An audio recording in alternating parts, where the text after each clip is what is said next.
everyone. Welcome to the Packer Universe podcast. This is the first takeaway with Tay and Ren. Ren, Packer Universe podcast, pup list, a.k.a. we just beat the Bears 20-19 down in Chicago. I don't even know what's going on. I don't know how to feel right now, actually. I mean, I'm glad we have the win, but I feel like a little bit dirty, a little bit of embarrassed still. I can't tell if I feel like this is a win. It was really hard. That whole, pretty much after the first drive, I feel like weird, strange. And I just, I don't know. Yeah, we got the blocked field goal at the end. Carl Brooks came up with a couple fingers, tipped the field goal in the waning seconds. It doesn't go in. The Bears were going to win. We were all thinking the same thing. They did not. Holy crap. I don't know how to feel about this. How do you feel about this? I mean, it feels a little gross, but I took the fourth quarter off. I had a big pile of leaves I got set up yesterday. I'm like, I can't deal with it anymore. I'm going outside. This is ridiculous. As you mentioned up front, that first drive was fantastic. Yeah. They get the ball, they go down. Fast and quick. They literally catch the Bears off guard / offsides. Nice 16-yard pass play to, Jay Reed. They're on, and this thing is going to go. And it's going to go the Packers' way in just waterfalls of points. And that is not how the rest of this game went. The run D was god-awful. There's situational pressures without somebody on the backside to take care of Caleb was not good. You saw it. Their first possession today, you're talking about a Bears team, 3rd and 9. And Caleb just goes and gets it. And, nobody there to take care of them. They send a heavy pressure blitz, and they got nothing for it because they got no one to spy him. Where's your middle linebacker? Your off-ball linebacker, as you love to call them. Where's that spy? Just keeping Caleb, whatever. Yeah. I mean, let's give the Bears credit, especially Caleb Williams. He played great. He balled out, ran the ball when he needed to, was very effective doing so. Wasn't amazing in the pass game, but very efficient. Kept him in the game where he needed to. Big passes and big spots on 3rd down. I don't know if the Bears now or the Detroit Lions today, but on 4th down, they were hella good. The Packers could not stop them. Let's talk about that Carl Brooks ending, Tay, where he does get the fingers on it. But you know what? They sack him 2 downs in a row. It's 3rd and 19, Tay. 3rd and 19. They dial up one. Obviously get to 4th down and make an easy 4th down conversion. But why aren't you sending everything? Does it have to get to Carl Brooks 1, 2, 3, 4 fingers? No, it doesn't. Yes, the neighborhood heard me getting said leave saying the Bears still suck when Mr. Brooks did that. I was as shocked as everybody else. That was you. It was me. You probably heard me for a country mile because I stopped, radio up high, and my God, it happened. And what a gift. And I tell you what, we can look at it however we want to. It feels dirty. It doesn't feel great. But you know what? The Detroit Lions went, and Jared Goff threw 5 interceptions last week against the Houston Texans, and they won. And they call those games gritty wins that build character. And I hope to hell this does for the Packers going back home to play the San Francisco 49ers next week. And they go, hey, we're not good enough. We better get our P's and Q's right because we got to play a hell of a lot better to beat a team like that. So that's all I can hope comes from a victory like today. And Carl Brooks, thank you. Yeah, well, and you're right. But that's what I thought they were doing this week and during the bye week run was like, okay, we haven't played excellent football, consistent football. We have a lot of issues here. Some injuries we're working back from. We're good to go against this, not so great Bears team that seems to be imploding on itself. Perfect opportunity, but the Packers again, classic Packers. They kind of give you this good make right game against their opponent, play down to them. But, okay, I'll give the Bears credit. They did play well. Like you said, they were playing great football. They seemed to be calling the right plays, executing those plays, and just catching the Packers off balance, off guard, compared to the Packers play calling, which seemed to be just vanilla. Like, what? I just didn't understand the play calling today at all. I love that you say that, Tay. It was not a creative Matt LaFleur game. It was a lot of, well, we're going to run Josh Jacobs a couple times and then hopefully come up with something on third down. It was blasé. They're talking about all week some unscouted looks. I don't know, Matt, if he's just blowing smoke up our ass, but it was not that. It was terrible. I mean, Josh Jacobs was, key to this game for the Packers to stay in it. Ground game, awesome. Yeah, they called some bad run plays, but he was their dominant pass receiver too, out of the backfield. So it's like without Josh Jacobs, would be nothing this game. So props to him. He again he gets the game ball, probably just the same as Carl Brooks does for saving the game. But it's just the play calling was terrible. I felt like halfway through the game, the Bears, I think I tweeted it out. The Bears looked like they were playing with the Packers' Malik Willis's playbook, like Caleb running for first downs left and right. The pass rush for the Packers could not get to Caleb at all. What those two back-to-back sacks late in the game, I was just like, thank you, where are you? And you saw like the emotion from that defensive line, from those guys, the Gary stare, the Gary stare. You missed it if you weren't watching, Ren. You got to go watch that. I'm sure it's been tweeted out a bunch of times. It's this, he's looking through his visor just like, don't mess with me. Yeah, he's got to do like, a lot more for me to want to go back and watch something today and show up on a couple plays.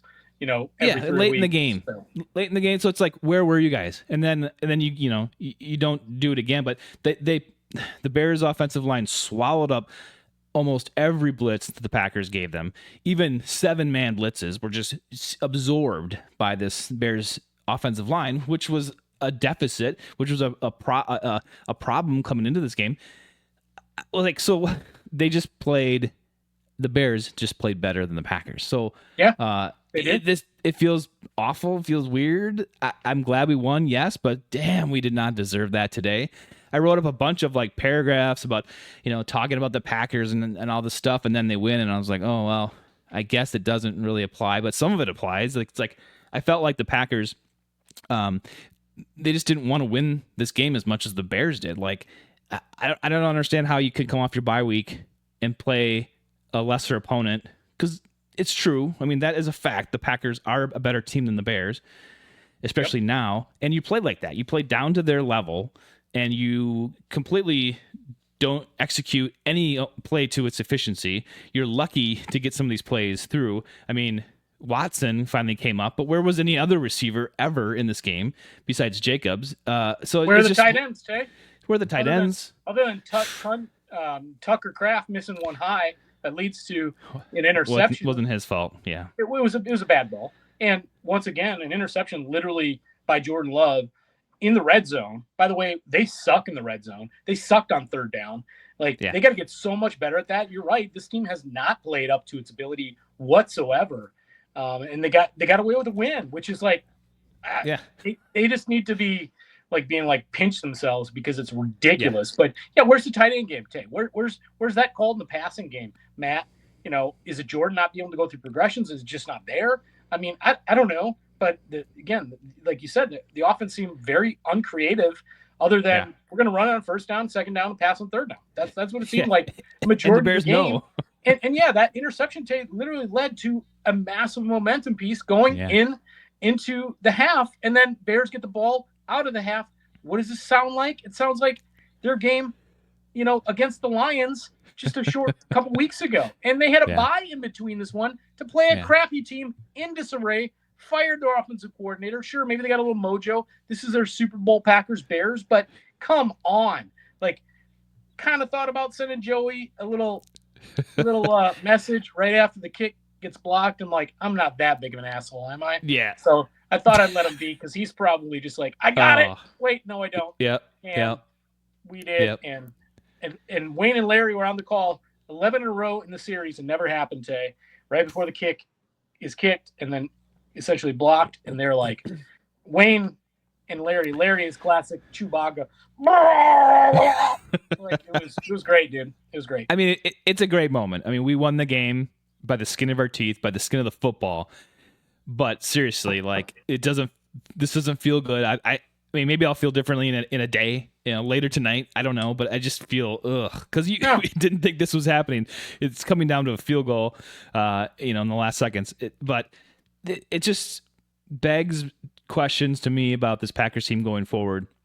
You have a few matchups coming up for the rest of the season that are important, especially that last Lions game and Minnesota. So what are you going to do here? You just got off your bye week, and this is how you're playing. It doesn't feel good to me. And the Packers didn't do anything at the trade deadline. They went into the season deficient at depth at some positions that they didn't really address. But this is what they're doing. This is what they've decided to do over the last couple of years. Is like, we'll gather and add here at these positions.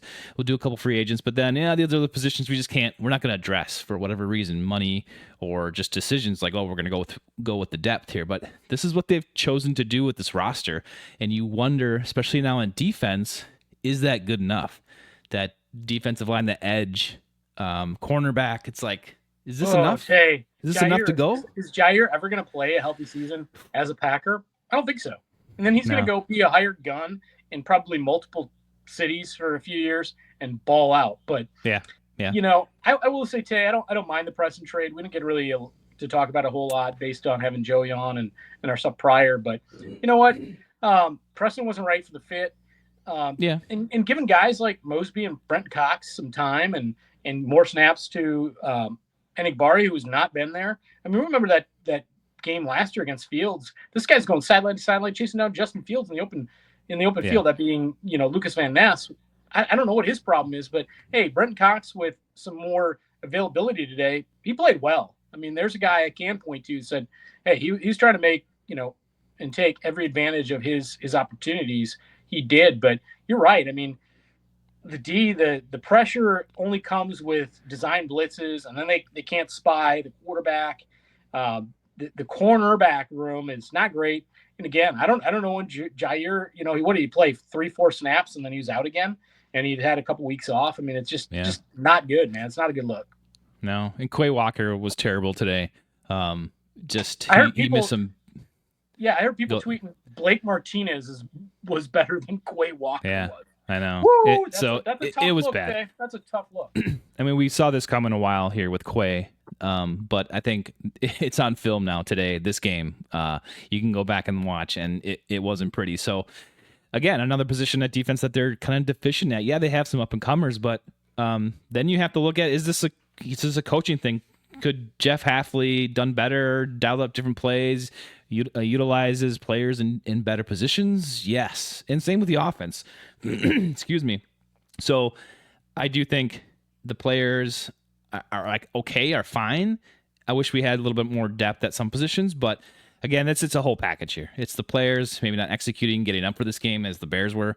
Then you look at the coaching staff. It's like, you guys got to figure out a way here, and you had a whole week to do it against the Bears. So I just feel like this is going to struggle. 2 weeks, yes, 2 weeks. Correct. 2 weeks to prepare for the Bears, and to just prepare for yourself going forward for the rest of the season. That's what I'm worried about here, Ren. It's just like, with this game, this performance today, I start to question their longevity here, and maybe they turn it around. Hopefully this is like a whoosh, slap in the face, like, you guys got to get your stuff together because you have the potential, but you didn't prove it today. Well, I mean, other people talked about it. This is coming into the game, a top 5 offense by DVOA, and certainly didn't look like that today. And we talked about it last time we got together, they still haven't played a complete game. And today, what is that, a 33% game they played, per their ability? Like, when are we going to see it? Is it going to be next week in San Francisco? I don't know. Or are we never going to see it this year? Are they just going to be this team that just can't put a single complete game together? I have no idea. Those are questions we certainly want to know the answers to, but we'll not receive them until we see them play out. The Niners are on their next for the next game. We'll see. But in the meantime, we're going to do our regular podcast this week, Ren, you and me. And we'll let you know ahead of time if we have a guest or not. But stay tuned for that. We appreciate you guys watching, subscribing, and supporting us. Ren, I got nothing else to say about this game. So what do you got? If not anything else, just let us out. Hey, Tay was a gift. It was a gift to win. You never look a gift horse in the mouth, as they say. So dub pack until a regular episode, Tay, on the pup list.